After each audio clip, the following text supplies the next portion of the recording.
Deus preparou esse dia, foi tudo algo planejado por Deus para me dar a honra de poder estar aqui e poder despedir de um companheiro, amigo, irmão. Trabalhamos juntos em alguns lugares e eu amo essa família. O pastor Moisés foi uma bênção em nossa vida. Trabalhamos ali em Jesuânia, me ajudou muito em Lambari e tivemos muitas experiências junto com esse homem de Deus e com essa família. Deus abençoe e posso usar o pastor Moisés muito e sua díssima esposa ali no Peru. Graças a Deus por isso. E os filhos também. Diz assim: em meu livro anterior, Teófilo, escrevi a respeito de tudo que Jesus começou a fazer e a ensinar, até o dia que foi levado aos céus, depois de ter dado instruções por meio do Espírito Santo aos apóstolos que havia escolhido. Amém. Podemos sentar. Graças a Deus por esta palavra, a qual nós lemos aqui nesta noite. Irmãos, de uns dias para cá eu tenho lido esse texto e o meu coração tem se alegrado, irmãos. Quando eu leio este versículo, todos sabem que a carta de Atos dos Apóstolos foi escrito por Lucas, endereçada a Teófilo, e ele estava registrando os feitos, ele estava registrando a história de Jesus para relatar este homem. E ele diz aqui a Teófilo, dizendo que ele estava escrevendo a respeito de tudo que Jesus começou, numa outra versão, de toda a obra que o Senhor começou a fazer. Quando nós olhamos, irmãos, lá nos evangelhos, os 4 evangelhos, eles retrata a história da obra do Senhor Jesus. Que Jesus, ele veio ao mundo para se cumprir as profecias bíblicas, sendo a primeira sendo feita no livro de Gênesis, no capítulo 3, versículo 15, aonde o Senhor havia prometido para a serpente, para Satanás, que da mesma mulher a qual ele havia usado para destruir aparentemente um projeto de Deus de criar um homem santo, de criar um homem que tinha sua imagem, de ter derrotado a criação de Deus ali, o Senhor profere para aquela serpente, para aquele espírito demoníaco que estava naquela serpente, dizendo que dessa mesma mulher que ele usou para poder paralisar o projeto de Deus, nasceria da semente dela que esmagaria a sua cabeça.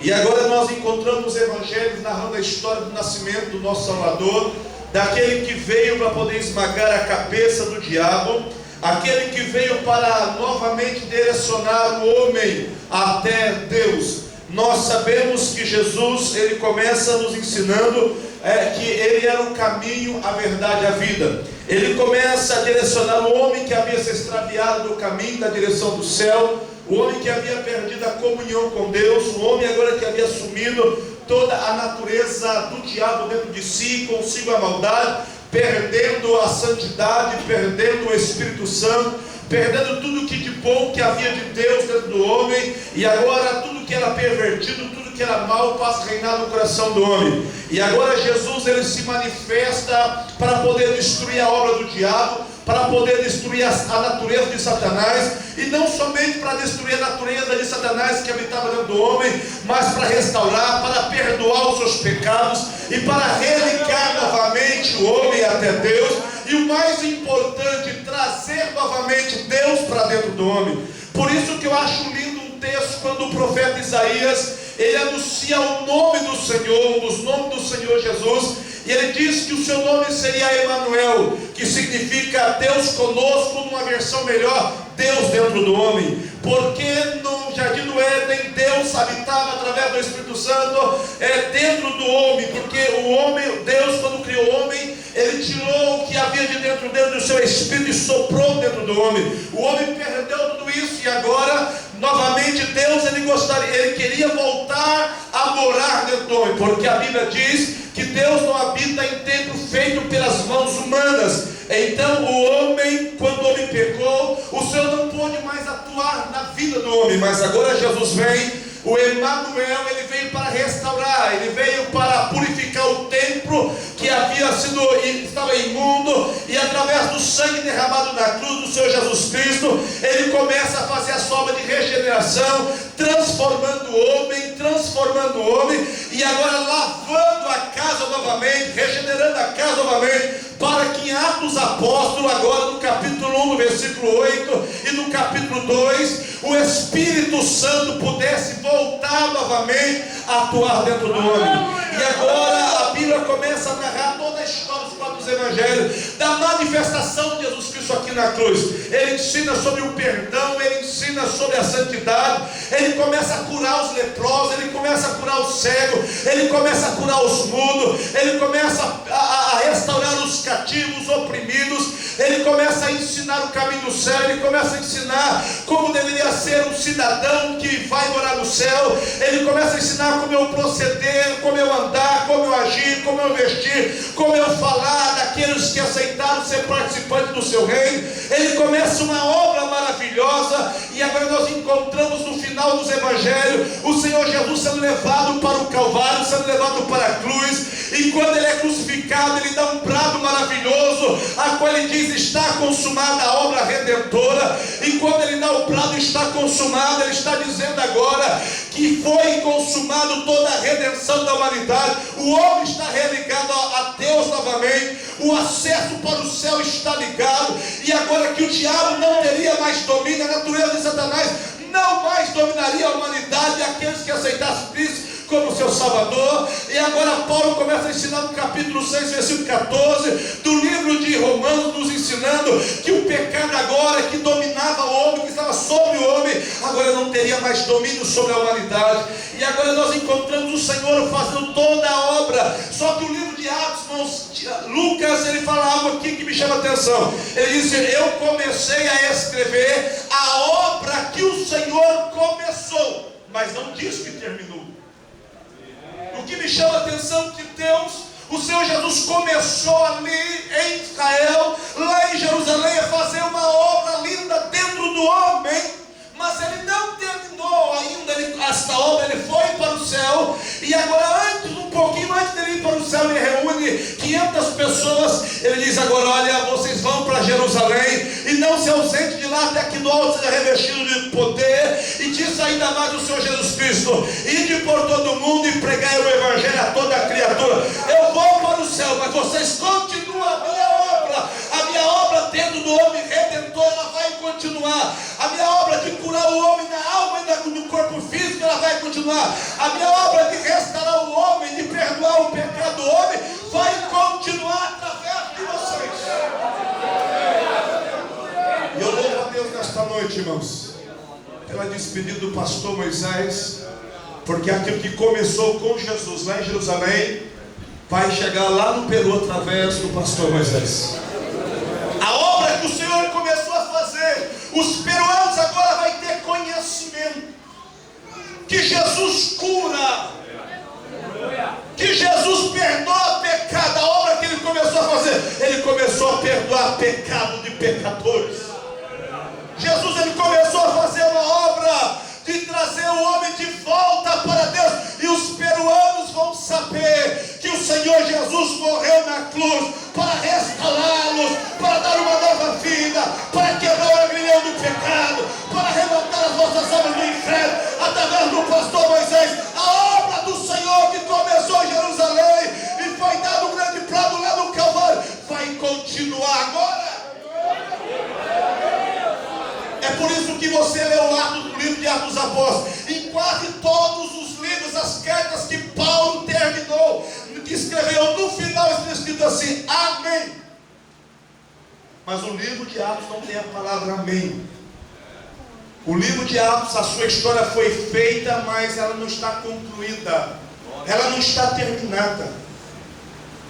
Lucas começa a relatar as histórias de homens que começaram a continuar a obra depois que o Senhor foi levado ao céu.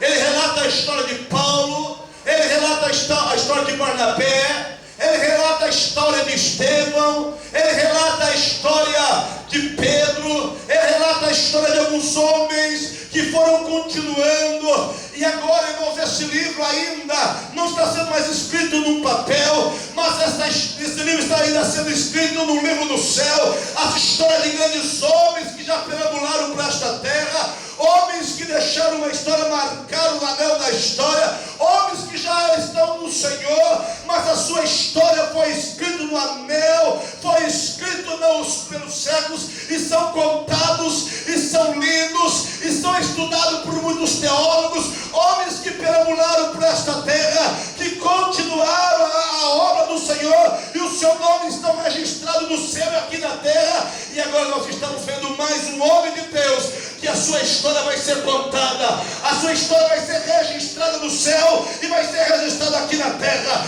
porque ele decidiu continuar a fazer a obra que o Senhor começou a fazer 2000 anos atrás.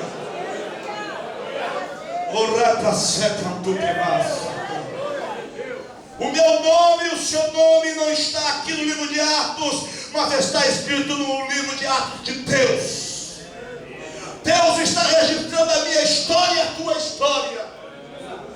É por isso que você não pode parar, porque quando você lê o livro de Atos, você vai encontrar aqui momentos alegres, Paulo pregando e pessoas se convertendo, mas você também vai encontrar muita dor, muito sofrimento. Você vai ler o livro a história de Estevão sendo apedrejado, mas mesmo sendo apedrejado, ele estava sangrando, caindo à beira da morte, mas ele viu os céus abertos à direita de Deus, ele viu o Senhor Jesus Cristo à direita do Pai. Eu quero que você aprenda nesta noite. O pastor Moisés tem essa convicção, que ele está indo para o Peru e poderá passar algumas perseguições, mas mesmo dentro da perseguição, ele vai ter visão de Deus naquele lugar, assim como foi para Ezequiel. Estava no rio Aquebar, estava aprisionado, fora do seu país, fora da sua pátria, tinha perdido ali. A Bíblia diz que os israelitas haviam perdido o gozo de dançar, de sabotear, as suas harpas haviam sido colocadas no salgueiro, eles não dançavam mais,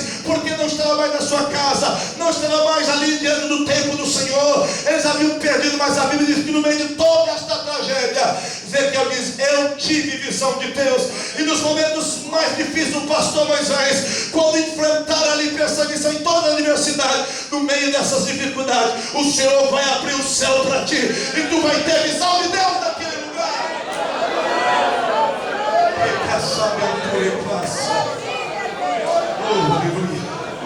A sua história está sendo escrita aqui na terra, crente. Então não desanime diante da luta, diante da adversidade, porque nesta vida nós temos momentos de tristeza, de choro, mas também nós temos momentos de alegria, de vitória. É assim que nós vivemos. Paulo diz: eu aprendi a passar fome, passar frio, aprendi a viver na abundância, aprendi a viver também na miséria. Eu também aprendi a ser perseguido, aprendi a viver em momentos que todo mundo me abraçava, todo mundo me dava tapinha nas costas, eu também tive que fugir. Mas Paulo diz: mas só tem uma coisa, de todos vocês, eu fui o que mais falei línguas estranhas, eu fui o que mais teve experiência, viu a glória do Senhor, porque no meio das tribulações, no meio das dificuldades, nós vamos tendo experiência com Deus, nós vamos crescendo, nós vamos sobrenatural, o céu sempre vai estar aberto.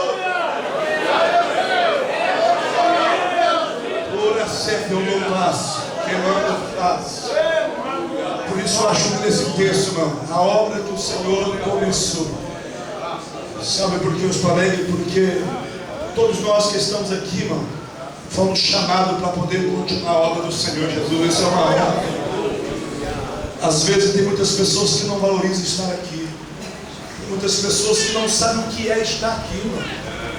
Você não sabe o que é estar sentado nesse banco aqui, estar nesta igreja, poder adorar o Senhor, principalmente numa igreja missionária, com a visão missionária. É uma honra, irmão. Isso aqui não é para quem quer. Tem pessoas que eu vim da igreja porque eu tinha o que fazer na igreja. Mentira, irmão. Você está aqui porque o Espírito Santo te trouxe. Você está aqui.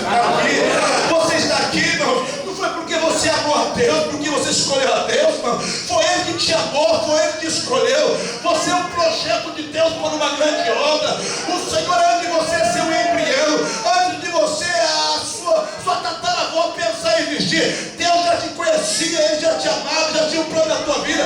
Na eternidade, Deus já havia arquitetado um projeto para a tua vida. Você nasceu por causa do propósito, não o propósito por causa de você.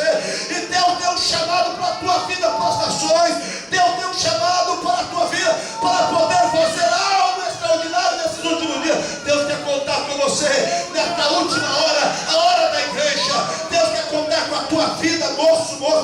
desperta, dá lugar para o Espírito Santo. Hoje é o pastor Moisés, amanhã será você.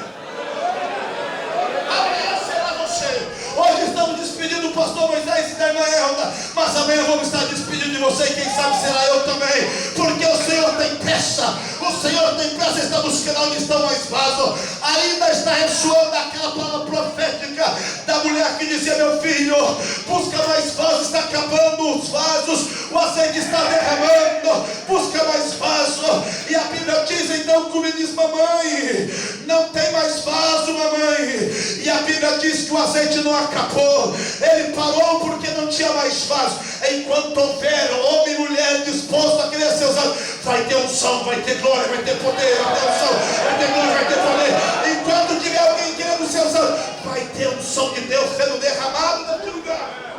O dia que alguém dizer, o dia que a igreja dizer, não queremos mais, vai Deus pode atuar na igreja. O dia que a igreja dizer, não queremos mais fazer missão, acabou a unção, acabou a presença, acabou tudo. Aí vai acontecer o que aconteceu, eu quero também terminar. Vamos ter que ver do resto. É o que algumas igrejas, pastor, atualmente estão vivendo, de história. Acabou, não tem mais vaso, o azeite não vence mais. Foi o que aconteceu com a mulher. Parou o azeite, ela foi viver, vendeu o que tinha. A vida inteira, lembrando daquele milagre, passou a vida inteira. Talvez contando para os filhos que cresceu, para os netos, para os bisnetos, o que aconteceu alguns anos atrás. De um vaso com um pouquinho de azeite que encheu vários outros vasos. É o que acontece com muitos crentes que tinham chamadas missionárias, que tinha chamada fogo de Deus, mas deixou que as coisas desse mundo fossem roubando e esfriando a chamada. E o vaso que sempre estava com a boca para cima para receber de Deus, foi aos pouquinhos trincando, foi virando de boca para baixo. Aí o que acontece com essas igrejas e com esses homens? Cessa a unção, cessa o poder. Aí eles começam a ver do resto daquilo que já foi um dia. A gente anda, alguém diz: está vendo aquele irmão ali? Aquele irmão já foi muito usado na mão de Deus. Aquela igreja ali um tempo atrás estava abarrotada, era muita glória. Aí você chega lá e você vê o que acontece, a igreja está morta, muda mesmo, porque acabou os vasos. Então não tem mais unção. Irmãos, pastor Romero, terminando aqui, pastor Romero sempre nos fala: o segredo de uma igreja é crescer. 3 sucessos para uma igreja que quer ter: primeiro, sucesso financeiro, sucesso em crescimento de almas, e quer ter sucesso na questão espiritual da igreja. Missão. Se envolver com missão. O vaso virado para cima e dizer: Deus, envia-me a mim, me usa, Senhor. Enquanto houver, irmãos, pessoas dizendo assim: irmãos, não vai faltar azeite. Irmão, você pode ir em qualquer igreja, se essa igreja tem uma visão missionária, se o povo está dizendo: Deus, se levanta missionário, você pode chegar lá, que lá tem fogo, tem batismo do Espírito Santo, tem cura divina, tem salvação de alma, tem prosperidade, tem tudo. Crente que ama a obra missionária e sempre está chorando: Senhor, me usa. Ele tem poder, tem uma vida próspera, tudo que ele faz, Deus diz: meu filho, estou com você. Então nesta noite, que Deus nesta noite Ele possa abençoar a nossa vida, que Ele possa gerar um sentimento no coração de muitas pessoas que ainda não entenderam o que é missão. Nós estamos na última hora, é tempo de nós chacoalharmos, nós despertarmos. Deixa eu terminar com a fala de um pregador que eu escutei um tempo atrás. Ele disse assim no púlpito: irmão, esse mundo não tem nada para me oferecer que eu queira dele. Irmãos, não tem nada neste mundo que preste para satisfazer a sua alma. Se não tem, então abandone os prazeres desta vida. Se entregue de corpo e alma ao Senhor. Mergulha, irmão, no profundo de Deus. Eu estou aqui. Acaba com a minha vida, Senhor. Porque se o Senhor não acabar com a minha vida, o diabo vai acabar. Se o Senhor não desgastar a minha vida, o diabo vai desgastar a tua vida. Bom, deixa eu terminar com essa revelação do céu para acabar aqui agora, cara. Se você não entregar a tua vida para ser desgastada na mão do Senhor, o diabo vai pegar a tua vida dentro da igreja e vai acabar com ela dentro da igreja. Palavra profética.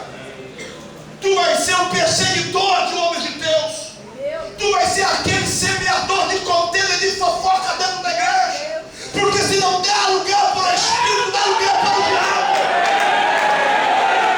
Quando Deus levantar alguém, tu vai tentar matá-lo. Quando Deus usar alguém, tu vai persegui-lo. Porque você não dá lugar ao Espírito. Porque a mesma unção que está sobre o pastor Moisés, ela quer ser derramada sobre a tua vida também. Então deixa Deus te usar. Oh, pra nossa, vamos ficar de pé. Fui cara chata no coração.